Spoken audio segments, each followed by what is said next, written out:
يا صباح الورد والفل والياسمين على احلى متابعين من داخل مصر ومن خارج مصر. ازيكم عاملين ايه؟ يا رب تكونوا بخير. النهارده يا جماعه فطارنا هيبقى فطار يمني. هنعمل مع بعض اللحسه اليمنيه. الفطار ده جميل جدا وسهل وبسيط كده وخفيف، حاجه باذن الله هتعجبكم جدا جدا. اتبعوا معايا الخطوات هتطلع معاكم احلى لحسه يمني. طبعا تحياتنا للشعب اليمني ولكل اخواتنا من اليمن، اخويا مالك واخويا صقر. تحياتي لكم جميعا، وربنا يحفظكم يا رب من كل شر ويحفظ بلاد المسلمين اجمعين. اول حاجه هنبدا مع بعض كده خطوه بخطوه. معايا طاسه على النار، هبدا احط فيها شويه زيت. انا هقول لكم المقادير كده كلها واحده واحده. هنحط فيها شويه من الزيت، انا هعمله بزيت ذره. اي زيت بقى موجود عندك، بس زيت يعني يكون حلو. تمام كده، معانا شويه من الزيت. هنسيبه يسخن بس كده شويه. اول حاجه معانا هنحطها على الزيت بصل. معايا بصلتين مفرومين كده ناعم شويه، مش عايزين البصل يكون خشن. تمام كده، هنبدا بقى عشان زيت ذره ما ينفعش ان احنا نسيبه يقدح. هنبدا نحط البصل كده في الزيت ونحمرها شويه. تمام كده، كله تمام. هنحط طبعا شويه ملح عشان البصله بتاعتنا تدبل كده. شويه ملح صغيرين عشان احنا عايزين البصله بتاعتنا تحمر تاخد لون يعني. بسم الله ما شاء الله.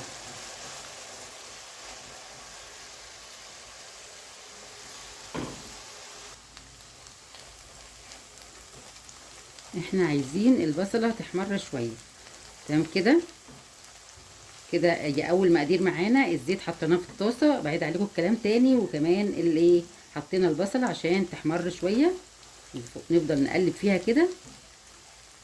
انا الوصفه بتاعتهم اللي هي اللحسه اليمنيه دي معموله بالزيت، فانا كنت بقول يعني ان ممكن لو عملناها كمان بالزبده او السمنه البلدي هتبقى خطيره جدا. بس انا حبيت اعملها بطريقه بتاعتهم. هي طريقه سهله كده ومبسطه، نقدر يعني اي حد يقدر يعملها. يبقى فطار يعني كده سهل واقتصادي وبسيط، وفي نفس الوقت جميل جدا في الطعم كمان، خطير يعني. هي كمان على فكرة تنفع للفطار او العشاء، ممكن كمان للغدا، يعني يبقى غدا سهل وبسيط كده جنبه اي حاجة يعني. يعني من الاكلات شعبية كده حلوة. تحية لشعب اليمن طبعا. ربنا يحفظكم جميعا يا رب ويحفظ بلاد المسلمين. كده زي ما انتم شايفين البصلة كده، احنا عايزين اللون الذهبي الجميل بتاعها ده. هنعمل ايه بعد كده بقى؟ هناخد معلقة من الصلصة اللي هي معجون الطماطم، معلقة واحدة بس اهي زي ما انتم شايفين كده. شايفين ما شاء الله، معلقة وشوية ونص. نقلب كده كله في قلب بعضه. احنا هدينا النار شويه طبعا لحد ما الصلصه كده تختلط بالبصل. الريحه خطيره خطيره يا جماعه. هنحط بقى فلفل حامي. هنحط كمان شويه توم، 4 فصوص توم كده متقطعين زي ما انتم شايفين اهو. ونقلب.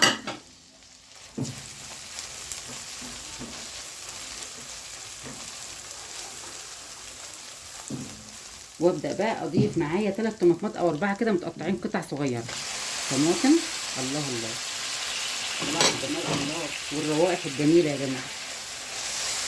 تحفه تحفه تحفه. نقلب كده ونبدا بقى نحط البهارات بتاعتها. البهارات بقى البسيطه خالص اللي احنا هنحطها في الوصفه بتاعت النهارده. الشطه بقى طلعت، الريحه طلعت. اللي ما بيحبش الشطه يستبعدها، بس هي مش هتشطه اكيد تحفه جدا. انا معايا معلقه بابريكا صغيره جدا، ومعايا بهارات مشكله، ومعايا فلفل اسمر. هنضيفهم كده ونقلب. بسم الله ما شاء الله. الله على الجمال. وطبعا مهدين النار عشان احنا عايزينها الطماطم تدبل شويه.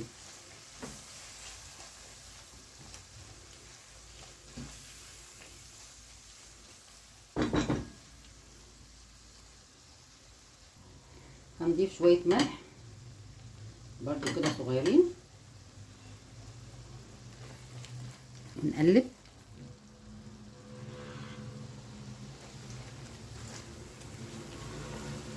صلوا على الحبيب المصطفى، اللهم صل وسلم وبارك على سيدنا محمد وعلى آله وصحبه وسلم. هنبدأ بقى نضيف البيض. معايا عايزه تضربي البيض مع بعض وكده على حسب ما انت عايز. معايا 5 بيضات اهم، 5 حبات من البيض. بسم الله. هنضيفهم كده.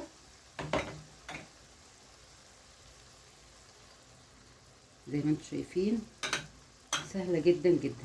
البيض بقى على حسب الكميه اللي انت عايزه تعمليها.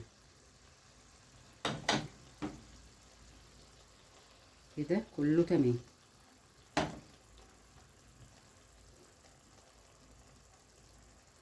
وهنبدأ بقى نقلبهم كده في قلب بعض.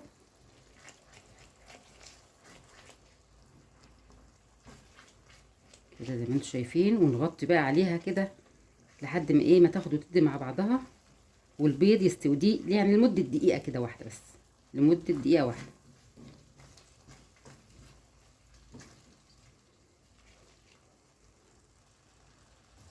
معايا رشة خفيفة كده من الفلفل الأسمر، احنا حاطين بس رشة كده فوق البيض يعني. كده يا جماعة زي ما انتم شايفين الجمال الحلو، البيض استوى كده خلاص، وطرية كده وجميلة جوسي كده حلوة جدا. هنعمل ايه بقى الخطوة اللي بعد كده؟ نهدي النار بس كده شوية، وهنضيف عليها بقى الجبنة. جبنة اللي هي الكريمي، جبنة كريمي زي ما انتم شايفين كده. معايا حوالي كوباية من الجبنة الكريمي. هعمل ايه في الكوباية دي بقى؟ هزودها بس شوية من المية، شوية صغيرين كده عشان تبقى سايلة شوية.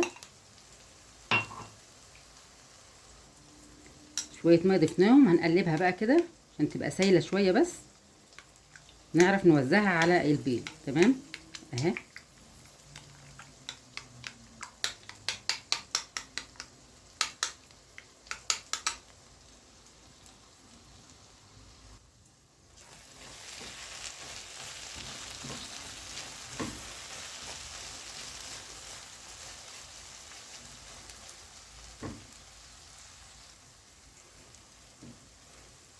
سووا بس كده البيض، ونبدأ بقى نجيب الجبنة. بسم الله زي ما انتم شايفين كده، ونبدأ نوزعها عليها اهي. الله الله الله على الجمال.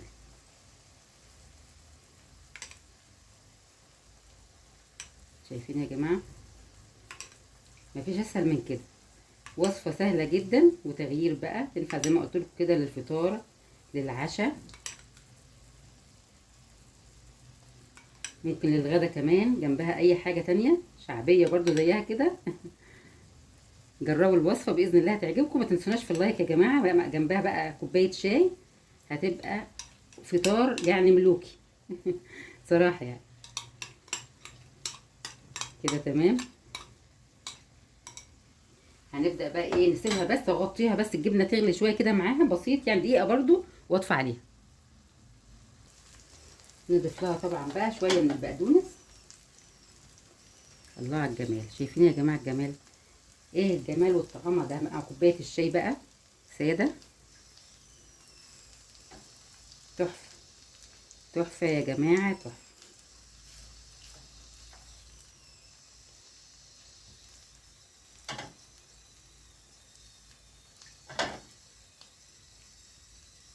وبكده يا جماعه يبقى خلصنا الوصفه بتاعتنا. زي ما انتم شايفين كده، عملنا بقى معاه كوبايه الشاي والفطار الملوكي ده، ومعاه العيش البلدي بقى او اي عيش يعجبك يعني. هنشوف بقى اللحسه. بسم الله. طريه بقى جوسي كده. شايفين الجمال؟ الله الله الله. شايفين يا جماعه؟ تحفه تحفه تحفه. ادوق بقى. بسم الله. امم رهيبه. طعمها يا جماعه مشطشطه وجميله جدا جدا. انا مش عايزه ابطل اكل فيها صراحه. طلعت تحفه تحفه يا جماعه.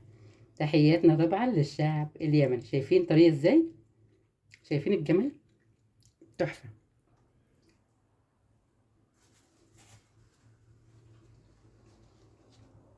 اتفضلوا معانا يا جماعه. تحفه بصراحه، مش قادره اقاوم جمالها. قلت لازم ادوقها قدامكم، وكمان اشوقكم دلوقتي تقومي تعملي الوصفه حالا، تفطري بيها او تتغدي بيها او تتعشي بيها. تحفه جدا جدا. ما تنسوش بقى، اتمنى تكون عجبتكم الوصفه، وتجربوها وتقولوا لي ايه رايكم في الكومنتات بكل صراحه. واشوفكم باذن الله في فيديو جديد ووصفه جديده. ما تنسوش تدعمونا بلايك وتشيروا الفيديو لاكبر عدد ممكن عشان يستفادوا بالوصفه. اشوفكم باذن الله في وصفه جديده وفيديو جديد من وصفات سامية زين. مع السلامه. اتفضلوا الشاي معانا، اتفضلوا احلى شاي بالقرنفل.